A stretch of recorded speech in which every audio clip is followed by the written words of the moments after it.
Hey guys, नमस्कार। मेरा नाम पुष्पराज साहू है और मेरा यूट्यूब चैनल एजुकेशन पुष्पराज में आप सभी का स्वागत है। दोस्तों, पिछला वीडियो में हमने जाना था माइक्रो मेलिंग टैब के अंतर्गत आने वाले सभी ऑप्शन का प्रयोग, और आज के इस वीडियो में जानेंगे एमएस वर्ड रिव्यू टैब के अंतर्गत आने वाले सभी एक एक ऑप्शन का प्रयोग। तो चलिए दोस्तों, वीडियो स्टार्ट करते हैं। चलते हैं कंप्यूटर स्क्रीन पर। तो चलिए, सबसे पहले आप एमएस वर्ड फाइल क्लिक करके एमएस वर्ड को ओपन कर लेंगे, और आज के इस वीडियो में हम जानेंगे रिव्यू टैब के अंतर्गत आने वाले इन सभी ऑप्शन का प्रयोग। फर्स्ट ग्रुप है प्रूफिंग। इसके अंतर्गत फर्स्ट ऑप्शन है स्पेलिंग एंड ग्रामर, और जिसका शॉर्टकट बटन है F7। इस विकल्प का प्रयोग हमारे द्वारा लिखे गए शब्दों में मीनिंग और ग्रामर चेक करने के लिए होता है। चलिए, इसको प्रैक्टिकली समझने के लिए यहाँ पर मैं लिख देता हूँ कांग्रेचुलेशन, और यहाँ पर लिखने के दौरान मैं जानबूझ के यहाँ पर स्पेलिंग में गलती कर देता हूँ, और यहाँ पर देखेंगे स्पेस बटन जैसे प्रेस करते हैं तो यहाँ पर रेड कलर का अंडरलाइन आ जाता है, और जैसे ही रेड कलर का अंडरलाइन आया मतलब जान जाइए कि आपके द्वारा लिखे गए शब्द की स्पेलिंग गलत है। इसके लिए आप F7 बटन प्रेस करेंगे, और जैसे ही F7 बटन प्रेस करते हैं तो यहाँ पर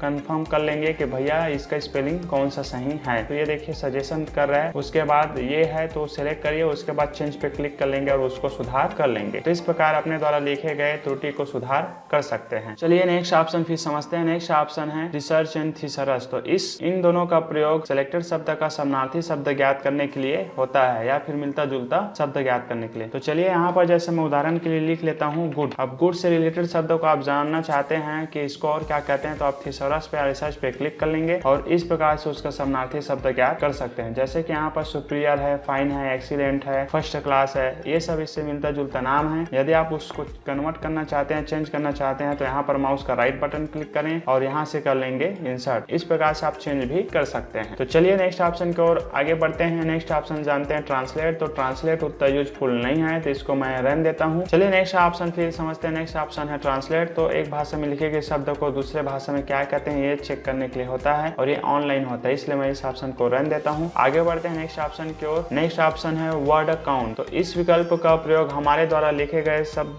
की संख्या, लाइन और पैराग्राफ ये सभी को चेक करने के लिए होता है। तो चलिए इसको समझने के लिए मैं कमांड इंटर कर लेता हूँ, इक्वल रैन ब्रैकेट ऑन ब्रैकेट ऑफ कर लेंगे, इंटर आ जाता है। अब इन सभी शब्दों को मैं गिनना चाहता हूँ, तो वर्ड अकाउंट पे क्लिक करेंगे या फिर कंट्रोल प्लस शिफ्ट प्लस जी बटन प्रेस करेंगे। तो आप देख सकते हैं कितना पेज पर लिखा गया है 2, कितना शब्द है 185, कितना कैरेक्टर है विदाउट स्पेस के 898, कैरेक्टर विथ स्पेस करके 1080, कितना पैराग्राफ है 3 और लाइन है 22। ये सब डिटेल में आप जानकारी प्राप्त कर सकते। तो चलिए फिर नेक्स्ट ग्रुप की ओर आगे बढ़ते हैं। नेक्स्ट ग्रुप है कमेंट, और इसके अंतर्गत फर्स्ट ऑप्शन है न्यू कमेंट। तो इस विकल्प का प्रयोग सिलेक्टेड ऑब्जेक्ट पर कमेंट देने के लिए होता है। कमेंट मतलब विचार, अभिव्यक्त या फिर बोलते हैं टिप्पणी। ऐसे सेलेक्ट कर लेंगे। उसके पश्चात यहाँ पर इंसर्ट से रिलेटेड, इंसर्ट का मतलब आप क्या समझते हैं, तो इंसर्ट का मतलब होता है फाइल में कुछ भी चीज डालना। तो फिलहाल मैं यहाँ डालना बस दे रहा हूँ, आप चाहें तो कुछ भी दे सकते हैं। उसके पश्चात मान लीजिए मुझे फिर किसी नेक्स्ट शब्द पे कमेंट देना, मान लीजिए बिल्डिंग। तो बिल्डिंग को सिलेक्ट करते हैं और न्यू कमेंट पे जाते हैं, और यहाँ पर हम लोग फिर अपना कमेंट विचार व्यक्त कर सकते हैं। तो मकान। यदि आप किसी और चीज पे कमेंट देना चाहते हैं तो उसको सिलेक्ट करके न्यू कमेंट की सहायता से कमेंट दे सकते हैं। चलिए फिर नेक्स्ट ऑप्शन का प्रयोग जानते हैं। नेक्स्ट ऑप्शन है प्रीवियस और नेक्स्ट। तो इस विकल्प का प्रयोग एक कमेंट से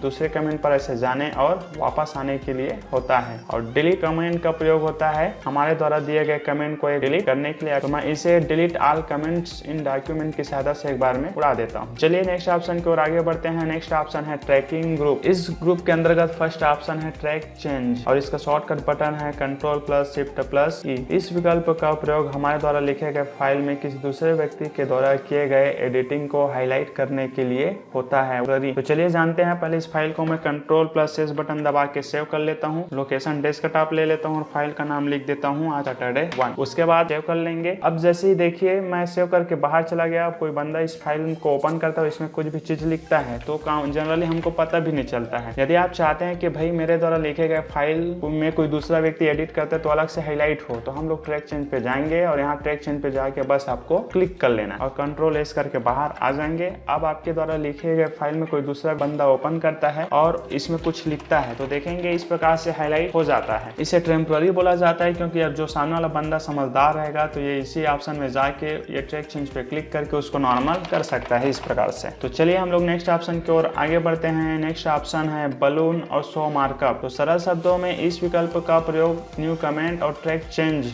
में किए गए बदलाव से संबंधित सेटिंग करने के लिए होता है। जैसे आप न्यू, चलिए कमेंट भी देते हैं, 1 मिनट, ये कमेंट दे देते हैं इस पर कुछ भी। अब मैंने कमेंट टाइप किया, मान लीजिए ये सब चीज को मुझे नहीं देखना तो शो मार्कअप में जाएंगे और यहाँ देखेंगे कमेंट अभी दिखाई दे रहा है। जैसे मैं इस ऑप्शन पे क्लिक करता हूँ तो कमेंट इस प्रकार से हाइड हो जाता है। इसी प्रकार किए गए फॉर्मेटिंग को देखने और छिपाने से संबंधित सेटिंग के लिए होता है। चलिए फिर नेक्स्ट ग्रुप की ओर आगे बढ़ते हैं। नेक्स्ट ग्रुप है चेंज। इसके अंतर्गत फर्स्ट ऑप्शन है एक्सेप्ट और सेकंड है रिजेक्ट। तो इन दोनों विकल्प का प्रयोग हमारे फाइल में किसी दूसरे व्यक्ति के द्वारा किए गए बदलाव को एक्सेप्ट करने और रिजेक्ट करने के लिए होता है। मतलब यहाँ पर जैसे देखिए दूसरा काम कर दिया है। अब ये हमको फाइल से रिलेटेड शब्द लगता है, बढ़िया लगता है, तो हम लोग इसको कर लेंगे एक्सेप्ट। और मान लीजिए हमारे काम का नहीं है तो हम लोग इसको कर सकते हैं रिजेक्ट। रिजेक्ट मतलब हो जाएगा डिलीट, इस प्रकार से। और प्रीवियस और नेक्स्ट के माध्यम से किए गए बदलाव को देखने के लिए होता है आगे पीछे जाकर। चलिए फिर नेक्स्ट ऑप्शन की ओर आगे बढ़ते हैं। नेक्स्ट ऑप्शन है कंपेयर ग्रुप और इसके अंतर्गत फर्स्ट ऑप्शन है कंपेयर। तो इस विकल्प का प्रयोग एक और सेकंड रोज वर्क किए गए डेटा के बीच कंपेयर करके देखने के लिए होता है। तो चलिए इसका प्रयोग मैं आप लोग को समझाता हूँ। यहाँ पर लिखेंगे इक्वल और यहाँ लिख लेते हैं जनरली रन कमांड और उसके बाद कर लेते हैं इंटर। तो इस प्रकार से कुछ पैराग्राफ सेंटेंस आ जाता है और इसको मैं मान लेता हूँ पहला रोज का वर्क। अब मैं इसको सेव कर लेता हूँ। तो सेव पे जाएंगे और जनरली इसको हम लोग कर लेते हैं फाइल 1 के नाम से सेव। तो मैंने इसको किया फाइल 1, उसके बाद कर लेते हैं सेव। पहला रोज का मेरा वर्क हो गया। अब यहाँ पर मैं सेकेंड रोज का वर्क कर लेता हूँ। जैसे computer is a electronic machine, मैं सेकेंड रोज में इतना वर्क करता हूँ। अब ये सेकेंड रोज को भी मैं सेव करना चाहता हूँ तो यहाँ पर जाएंगे, सेव एज कर लेंगे और फाइल को सेव कर लेंगे फाइल 2 के नाम से सेव, इस प्रकार से। अब आप फर्स्ट रोज और सेकेंड रोज किए गए वर्क के बीच कंपेयर करके देखना चाहते हैं कि मान लीजिए मेरा सेकेंड रोज का वर्क कहाँ से है, तो आप जाएंगे कंपेयर में, यहाँ फिर कंपेयर पे क्लिक करेंगे, फिर यहाँ ओरिजिनल डॉक्यूमेंट में जाएंगे। चाहे तो आप इस लिस्ट से आप फाइल को सेव कर सकते हैं, अन्यथा ये ब्राउज आप फॉर ओरिजिनल फोल्डर में जाएंगे। यहाँ से हम लोग फाइल को सिलेक्ट कर लेंगे, कहाँ किस नाम से रखा था, फाइल 1। ये देखिए फाइल 1 को मैंने सिलेक्ट किया,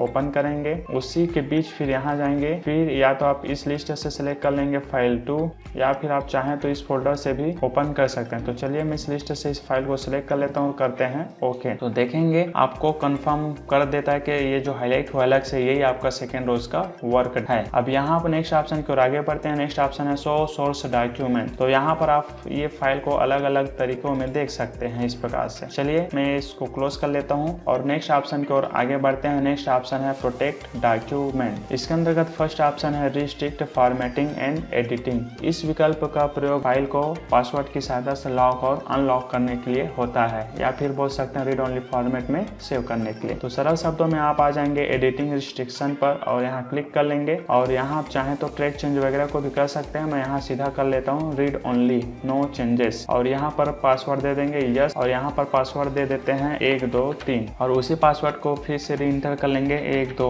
3 और करेंगे इसे सेव। जैसे हम लोग सेव करते हैं तो आप देखेंगे अभी इस फाइल को कोई दूसरा बंदा ओपन कर लेता है तो ना तो उसमें कट कॉपी कर सकता है, ना तो इसमें कोई एडिटिंग कर सकता है और ना ही कुछ डिलीटिंग कर सकता है। मतलब आपके द्वारा लिखे गए शब्द क्या हो जाता है 100% सिक्योर। अब इसी को आप नॉर्मल करना चाहते हैं, प्रोटेक्ट को तोड़ना चाहते हैं तो आप स्टाफ प्रोटेक्शन में जाएंगे और यहाँ पर जो पासवर्ड दिए थे 1 2 3 उसको इंटर कर लेंगे और कर लेंगे ओके। अब देखेंगे आपके फाइल को कोई ऐसे भी सिलेक्ट करके जनरली ऐसे डिलीट बटन से डिलीट कर सकता है। तो इस प्रकार से आप अपने फाइल को इस ऑप्शन की सहायता से लॉक अनलॉक कर सकते हैं। उम्मीद करता हूँ ये वीडियो देखने के बाद आप माइक्रोसॉफ्ट वर्ड रिव्यू टैब के अंतर्गत आने वाले सभी ऑप्शन का प्रयोग जान गए होंगे, समझ गए होंगे। यदि किसी प्रकार का कोई प्रॉब्लम होता है तो मुझे कमेंट बॉक्स में कमेंट करिए, मैं आपके प्रॉब्लम को सॉल्व करने की कोशिश करूंगा। साथ ही यदि आप इस चैनल पर पहली बार विजिट किए होंगे तो प्लीज वीडियो को लाइक और चैनल को सब्सक्राइब करना मत भूलिएगा। मिलते हैं अगले वीडियो में, तब तक के लिए धन्यवाद।